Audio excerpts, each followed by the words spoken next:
नमस्कार दोस्तों। इन दिनों इस्लाम धर्म के ठेकेदार बिल्कुल चुप्पी साधे बैठे हुए हैं, क्योंकि आप सभी को मैं याद दिला दूं कि यही पाकिस्तान और तुर्की कल सऊदी अरब के अंदर चिल्ला चिल्ला के बोल रहे थे कि अगर वर्ल्ड में रहने वाले 57 इस्लामिक कंट्री के ऊपर किसी भी प्रकार की आंच आती है तो ये दोनों देश एकदम उनके लिए खड़े रहेंगे।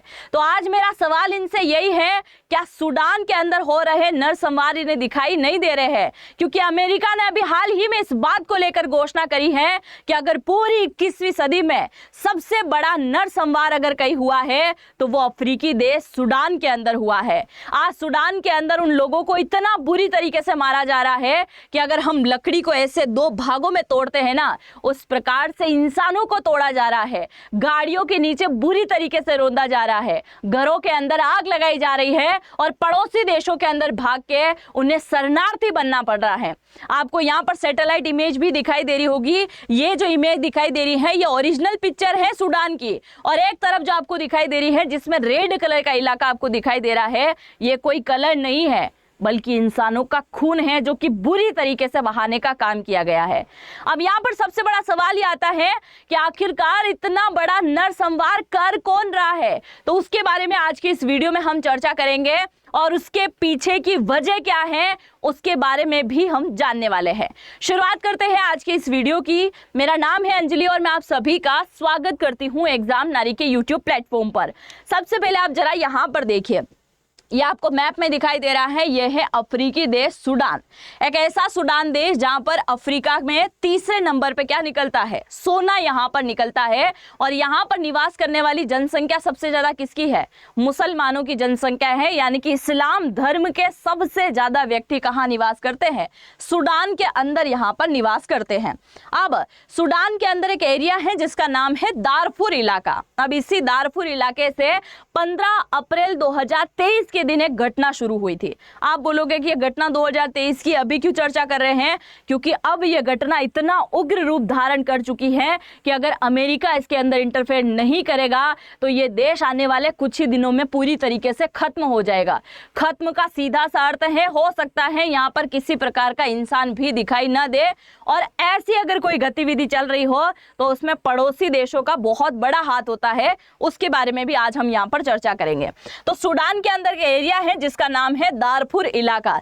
इसी दारफुर इलाके के अंदर क्या हुआ? एक पूरे के पूरे गांव को जला दिया गया, और गांव को जलाने के साथ साथ वहां पे महिलाएं जो थी उनके बाल पकड़ के उन्हें बुरी तरीके से वहां पर घसीटा गया, और मरुस्थली इलाका जहां पर है उनके ऊपर गरम गरम रेत वहां पर डाली गई, और यहां तक कि 2 से 4 साल की जो छोटी छोटी बच्चियां हैं ना, उनके साथ बुरी तरीके से यहां पर रेप किया गया। आप जरा सोचिए कि हमारी रूह कांप जाती है कि 2 से 3 साल की लड़की के साथ में रेप।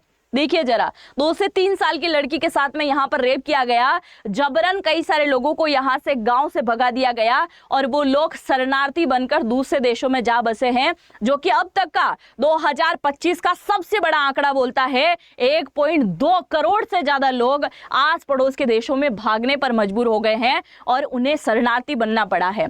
तो ये जो सूडान दिखाई दे रहा है इसके ऊपरी भाग उत्तर के एरिया में लगता है इजिप्ट, जो कि पुराने समय का मिस्र और आज का इजिप्ट है। यहां पर चले गए कई सारे लोग जो है इथोपिया के अंदर चले गए, कई सारे लोग साउथ सूडान के अंदर और चांद के अंदर, लिम्बिया के अंदर जो है चले गए। और इसी के टच में क्या लगता है? रेड सी, लाल सागर जो है इसी के टच में यहां पर लगता है, और इसे पार करते हैं तो क्या आ जाता है? सऊदी अरब यहां पर आ जाता है।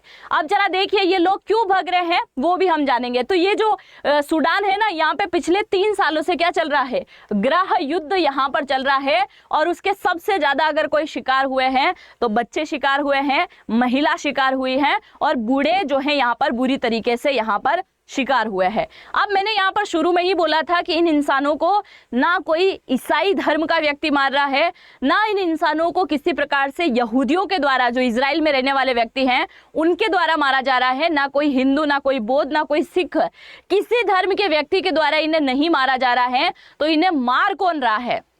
तो आप जरा सुनिए कि इस्लाम धर्म से भी बढ़ के इन लोगों के लिए आज कुछ हो गया है और इसी वजह से एक इस्लामिक व्यक्ति दूसरे इस्लामिक व्यक्ति को मारने पर यहां पर मजबूर है। यानी कि मुसलमान ही मुसलमान का कत्लेआम यहां पर कर रहा है और बुरी तरीके से मार रहा है। एक नॉर्मल मौत भी होती है किसी इंसान की कि उसको मार दिया इस प्रकार से, बहुत बुरी तरीके से तड़पा तड़पा के इंसानों को मारा जा रहा है और एक मुसलमान ही दूसरे मुसलमान का बुरी तरीके से क्या बन चुका है, यहां पर हत्यारा बन चुका है। अब यहाँ पे देखिए आप, यहाँ पर सबसे ज्यादा जो धर्म निवास करता है वो इस्लाम है और सुन्नी वर्ग यहाँ पर निवास करता है।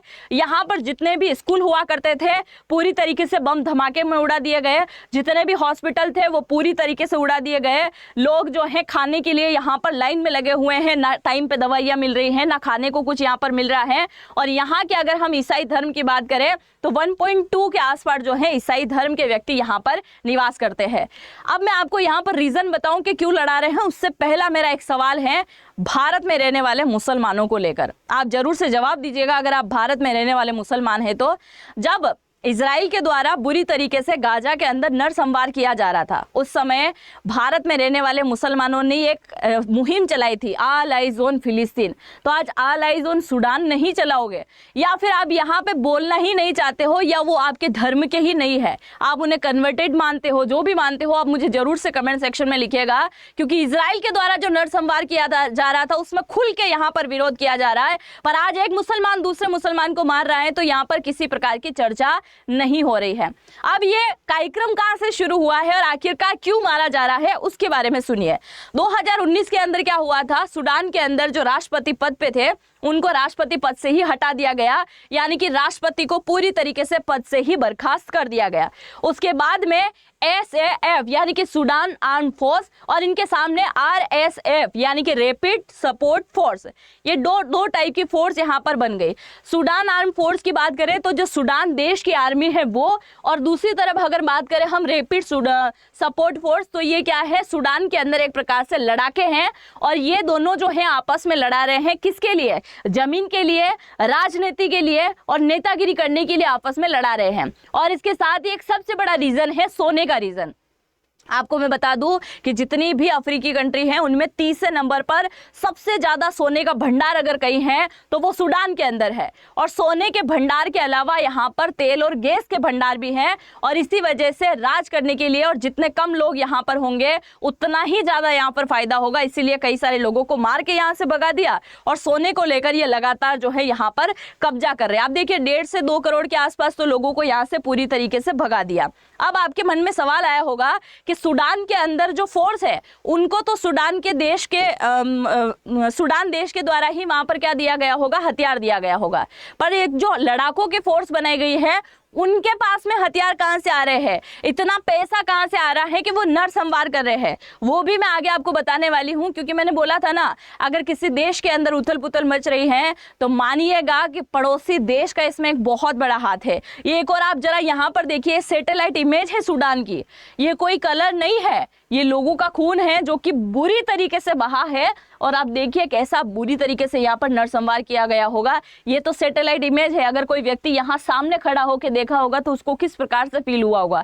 खूनों की नदियां एक प्रकार से बहा दी है, लोगों के घरों में बुरी तरीके से यहाँ पर आग लगा दी गई है ना, और गाड़ियों के टायर के नीचे ले जाके उनके ऊपर गाड़ियां चढ़ाई गई हैं, बुरी तरीके से मारा गया। एक और ये सैटेलाइट इमेज है जिसमें आपको पिंक कलर दिखाई दे रहा होगा, ये भी खून है, ना कोई पिंक कलर आपको यहाँ पर दिखाई देगा।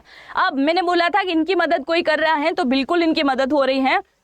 एक तरफ आपको दिखाई दे रहा है सूडान, और यहाँ पर अगर हम बात करें जो रैपिड फोर्स है ना, जिसकी पूरी तरीके से मदद की जा रही है, उसकी मदद कर रहा है यूएई, है ना, यूएई। और यूएई के अंदर एक बहुत बड़ा शहर है जिसे आप दुबई के नाम से जानते हैं, वही दुबई क्या कर रहा है, सूडान के अंदर नरसंहार करा रहा है। अब नरसंहार कैसे करवा रहा है, तो ये ड्रोन के माध्यम से क्या कर रहा है, मदद दे रहा है, पैसे वहां पर भेज रहा है, फंडिंग वहां पर कर रहा है, हथियार भी उन्हें देने का काम यह कर रहा है, और एक प्रकार से प्रॉक्सिक वार जो है यहाँ पे करवा रहा है। अब ये प्रॉक्सिक वार क्या होता है, तो आप सभी ने एक नाम जरूर सुना होगा कि हूती किसके साथ में लड़ाई लड़ रहे हैं, इजराइल के साथ में। और हूती को पैसा फंडिंग वगैरह कौन देता है, उन लड़ाकों को रेडी कौन करता है, ईरान उनको पूरी तरीके से रेडी करता है। वो एग्जाम्पल आप छोड़िए, अगर हम बात करें पाकिस्तान की, तो पाकिस्तान का इन दिनों सबसे बड़ा अन्नदाता कौन बन के बैठा है, अमेरिका। तो पाकिस्तान के थ्रू वो क्या करवाता है, भारत के अंदर जंग छिड़वाने की काम करता है, भारत को नुकसान पहुंचाने का काम कर रहा है, क्योंकि भारत का पड़ोसी कौन है, पाकिस्तान। और पाकिस्तान के अलावा अगर हम बांग्लादेश की बात करें तो बांग्लादेश के अंदर भी एक्टिविटी किसकी ज्यादा बढ़ रही है, अमेरिका की। तो अमेरिका इन दोनों देशों को हाथ में रख के भारत के साथ में प्रॉक्सी वार भी करवा सकता है। इसी प्रकार से यूएई यहां पर चाल चल रहा है कि आने वाले टाइम में इजिप्ट यानी कि मिस्र के ऊपर दबाव पड़े, सऊदी अरब के ऊपर दबाव पड़े, और इसीलिए ये पैसा यहां पर मुहैया करवा रहा है। इसके अलावा सूडान के अंदर जितना भी गोल्ड निकलता है वो सारा का सारा गोल्ड कहां जाता है, इसी यूएई के पास में जाता है। तो उसने सोच लिया कि भाई खुद ही कब्जा कर लो, खुद ही गोल्ड निकालो, और फिर हम भी जिस प्रकार से इन खाड़ी देशों के पास में तेल है, हमारे पास में भी है खैर, पर और भी ज्यादा मात्रा में चीजें होगी तो हम और ज्यादा अच्छी तरीके से विकसित यहां पर बन जाएंगे। तो आप देखिए यूएई ने एक नए प्रकार की चाल यहां पर चली और इनकी मदद यहां पर कर रहा है, जो कि यहां पर सोने की वजह से ज्यादातर लड़ाई हो रही है। आगे के रीजन को समझने से पहले अगर आप मुझे इंस्टा पे फॉलो करना चाहें तो यहां से फॉलो कर सकते हैं, और आप चैनल को सब्सक्राइब नहीं कर रहे हैं, गलत बात है, तो सब्सक्राइब भी कर दीजिएगा। अब इन्हीं सारी बातों को देखते हुए इतना बड़ा नरसंहार हुआ है, 1.5 लाख लोगों की मौत 2025 तक हो चुकी है, और इसी बात को लेते हुए अमेरिका का ट्रंप चचा भी बोल पड़ा है कि भाई बहुत हो गया है, बहुत बड़ा जो है नरसंहार यहां पर हो चुका है, और अब इस नरसंहार को रोकने के लिए सबसे पहले हमें बाहरी मदद को रोकना पड़ेगा। और बाहरी मदद से आप समझ चुके होंगे यूएई को यहां पर सीधा सीधा टारगेट किया जा रहा है कि जब तक यूएई यहां पर मदद देना नहीं रुकेगा तब तक ये नरसंहार नहीं रुकेगा। और मैं केवल ये दिसंबर का महीना देता हूं, यानी कि दिसंबर 2025 का महीना दिया, और अगर इस दिसंबर में यह मामला पूरी तरीके से नहीं रुकता है तो 2026 के जनवरी माह के अंदर अमेरिकी सेना सूडान के अंदर पहुंचेगी, और फिर जो मंजर होगा वो तुमसे देखा नहीं जाएगा। इसीलिए जितना जल्दी हो इस गृह युद्ध को यही समाप्त किया जाए, नहीं तो अमेरिका अपने अंडर में लेने की यहाँ पर पूरी तरीके से कोशिश करेगा। तो आप इस सूडान को लेकर क्या सोचते हैं, और खास करके उन व्यक्तियों को लेकर कि अगर आस पड़ोस के देशों में किसी प्रकार से अत्याचार हो रहा होता तो भारत का मुसलमान बोलने की रेडी हो जाता है, पर सूडान के अंदर जो अत्याचार हो रहा है उसमें किसी इस्लाम धर्म के ठेकेदार के द्वारा एक प्रकार का स्टेटमेंट नहीं दिया गया। ना पाकिस्तान इस पे कोई स्टेटमेंट दे रहा है, ना तुर्की इस पे स्टेटमेंट दे रहा है। इन्होंने एक बार भी किसी प्रकार का एक्शन नहीं लिया है। आप जो भी सोचते हैं अपनी राय को कमेंट सेक्शन में लिखिएगा, और चैनल पे अगर पहली बार विजिट किया है तो सब्सक्राइब करना बिल्कुल भी मत भूलिएगा। हम मिलते हैं नेक्स्ट वीडियो में, तब तक के लिए जय हिंद, जय भारत।